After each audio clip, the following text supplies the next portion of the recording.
лошади. Попадаются какие-то некрасивые девушки, я на них не смотрю. Зачем мне они? Потому что дома у меня есть красавица, жена. Я дотерплю до дома, говорим, пел. О, Солдесман де Поп.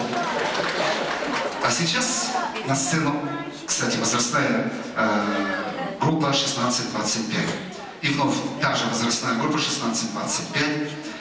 На сцену выходит Чебодаева Аяна. Пусть той одурмана.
Аяна, не уходи, Аяна. Новое поколение кавказской эстрады появляется, новые яркие имена. О чем эта песня? Это некое мифическое сказание о том, что у хакасского народа бывает 3 свадьбы. Это рождение, потом, собственно, юношество, свадьба и в конце, к сожалению, смерть. Удачи тебе, Аяночка. Творческих успехов. А в следующий раз повеселее нам, пожалуйста, песен. Но философия, да, нам всем нужна. Ее так не хватает. Философии имеется в виду. Спасибо, Аяна. Аплодисменты ваши.